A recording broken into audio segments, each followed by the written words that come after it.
earlier I was thinking. So I'm like, spectacle is not dead. Going by its definition, it's impossible for spectacle to die. Things can lose spectacle. Spectacle in itself cannot lose spectacle. You understand? Yeah. People say spectacle is dead. The era of spectacle on YouTube is dead. It will never be dead. Spectacle has been existing from the beginning. Yeah. Mr. Beast just upped the bar for what is spectacular. Yeah. People who followed David Dobrik, Logan Paul, Liza, Emma Chamberlain because of the spectacle of their personality. Spectacle will never die. It's impossible. By its definition, it cannot not be spectacular. The moment it dies, that means we're not talking about spectacle. Yes. So spectacular things can cease to be spectacular once it becomes available and saturated. But spectacle in itself cannot die. So there are things like hard challenges and giant giveaways lost their spectacle. Yeah. It's not like the spectacle died. Yeah.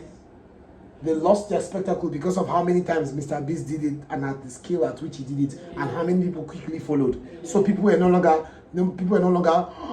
wow by it. Yeah. So it's not that wow content does not work on YouTube, it still works. You just don't know what to get people to do wow now. Yeah. Because Mr. Beast has done so much that makes you go wow. And aside Mr. Beast, many people quickly joined and created content that makes you go wow. But wow has always been it. When Liza, look at her most viewed video aside that YouTube originals. Her most viewed video is literally her doing a wordplay because of how wow it was. Like, yo, this girl is literally just walking in the store and doing wordplay with every single item. That's spectacular. That's not the story or anything. That's spectacular. Story is just presentation. Everything is story. Story is the spectacle of the idea behind a story that makes the video successful. So what you're looking for is spectacle. You're still looking for spectacle, but you're not looking at Mr. Beast because all the things that he did that were spectacular, or most of them, you still have to go through carefully to be sure. Most of them are no longer spectacular. So spectacle did not die. Mr. Beast level spectacle is dead. That begs the question: how did YouTubers blow up before Mr. Beast? Whatever they're doing was spectacular. Do you get what I mean? How did YouTubers gain attention before Mr. Beast introduced a new form of spectacle? Hard challenges and giant giveaways. He made that. He chose that because it was scarce, so it was spectacular. Scarcity breeds spectacle. When something is scarce, it has a tendency to be spectacular. So, that's what I'm saying. So, spectacle is not just there, it's not dead. It's that the type of spectacle Mr. Beast introduced is no longer scarce. So, the spectacle of that particular thing, the spectacular appeal, has faded. So, maybe the things other old YouTubers used to gain attention might work in this day and time. Now that it is scarce. Maybe if you are very good with wordplay and you were going this thing, maybe this is your time to shine. Do you get what I mean? Yes. Maybe because the spectacle of I'm spending so much money, I'm doing this very difficult thing is dead. Why? Because it's no longer scarce. But wordplay is scarce. Nobody's, maybe if you're like Liza Koshy, you're completely like her and you had her abilities. Maybe in this day and time you could actually become the next Mr. Beast. The next big thing. Why? Because you make a video that has wordplay, you go to Target and you go to Nigeria and people are like, wow, how is she doing it? Yes. Because 7 years ago, they were all 7 years old. Now they're 14, they've not seen it. Yes. Do you know what I'm saying? It's scarce. You're scrolling and then the person finds a way in the title and thumbnail to grab your attention concerning it and it happens. But here's the problem with old YouTubers, which will lead to the next one. The problem with that now is, with this thing I'm saying, that I'm proposing, is that how do you get people to click to see it? Yeah. And so which means this then can have a success in shorts, TikTok. And that's why people rushed TikTok immediately came out and started sharing all their weird personalities. Because it allows people to straight up see it. Because now you're in competition with somebody who said he shot somebody in his title. So that click is hard to get. Even though they would have worked unless you can find a way to get them to click and then give them that. You know what I'm saying? But that getting people to click comes back to a place where you're like, well, old YouTube content, once again, you can't rule out, I'm going to do the research, I'm going to have a list, and we'll go through it. Because Gideon is old YouTube content and it worked for him. So there's probably something out there. But I'm saying that it's very likely that old YouTube content is going to be hard to get people to click. Which then makes you think and probably even realize, it's not even probably, it's important to realize that Mr. Beast made his move out of necessity. This whole hard challenges and giant giveaways was out of necessity. After so much research, similar to what I am doing and I've been doing the last 2 years. That's when he decided to do the thing he did. Yeah. So if he settled for what he settled for, there is a very, very high chance that there is no other solution other than that.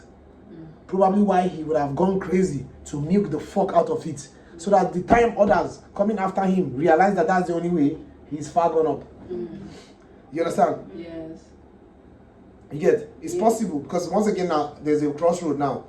Now that I said, okay, looking at former YouTubers, what they did that was spectacular. They didn't carry click value. Yeah, they didn't carry click. Because an idea can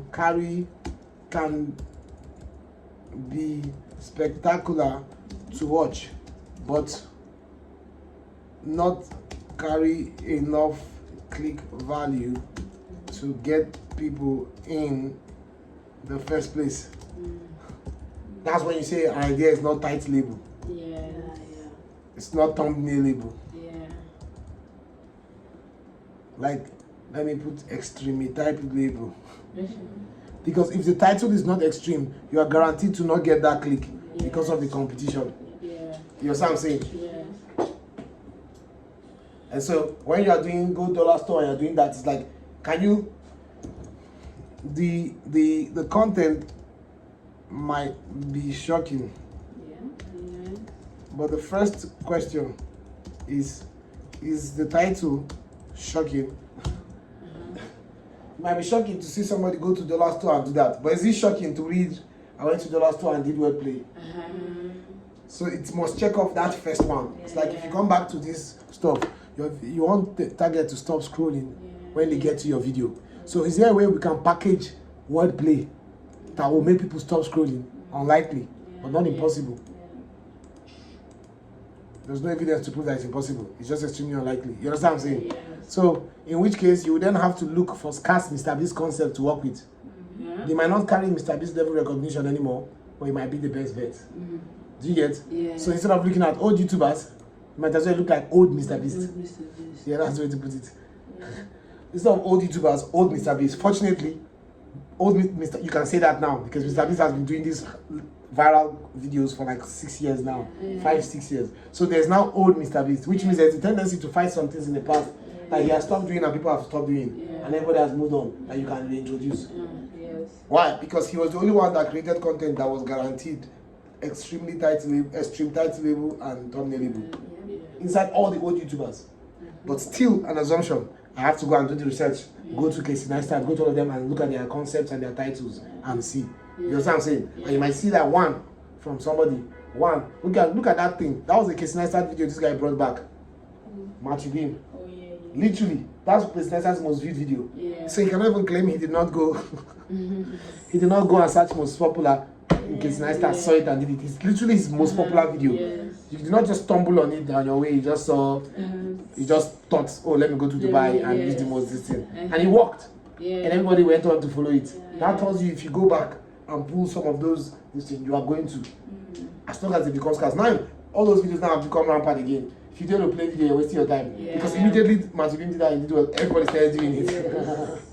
So that's it. It's to go back to old Mr. Beast and old Mr. Beast and old YouTubers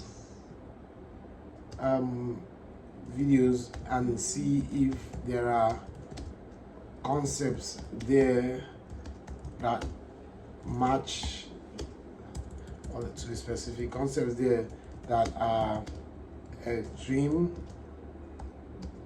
to, let's even leave extreme first and gather it. Concepts that are scarce these days. That's just it. And then you take it. So I've already gone and done that to Mr. Beast. I've taken all the concepts. Then I'm not starting to scarce. So all that is left now is to go to old YouTubers and then also gather and throw it in here, whether it's public prank, whether it's anything, and put it there. Now, when we are done with topic, in fact, you can even treat it as a formula where you go when you have your idea. When you have an idea, then we'll not talk about how you want to do it.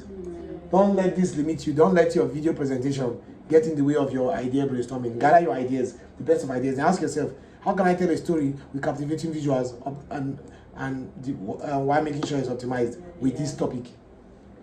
Now you might be like, oh shit, well the topic involves going to Target. I'm in Nigeria. So screw it. The only visuals I can give you is animation. Yeah. You understand what I'm saying? Yeah. It's not your fault. That's what the best you can do with that idea. Yeah. So you get this whole formula and this whole outline and everything just makes it so easy. It does not feel like you're doing one serious thing, Yeah. one serious brainstorming. Like when you say brainstorming, you're not just no, you're using a formula to derive your answer, to derive your solution. Yeah. You understand? So once you have the data, it's to now start running the formula, and the data is what we're assembling. Yes. We're still putting together viral concepts. We've got it from old Mr. Beast and now Mr. Beast even. Yeah. Now it's to get from old YouTubers and then get from now YouTubers and then see what is scarce and what's not scarce. Now if it's now YouTuber, it's very likely not scarce. Yeah. You know, but we'll still go and check. You never know one thing they've done that is not scarce. So assemble that. Once we have a scarce viral concept, we have a topic of broad interest list, boom, we can now start doing the mathematics, literally. Yeah. Extreme, which of the viral concept, which of the topic, we have idea. Yes. Then when we have idea, we're like, okay, we want to make the first video. All right, we're going to tell a story. What captivating visuals can we capture for this, and how do we optimize it? Yes. I want to say something.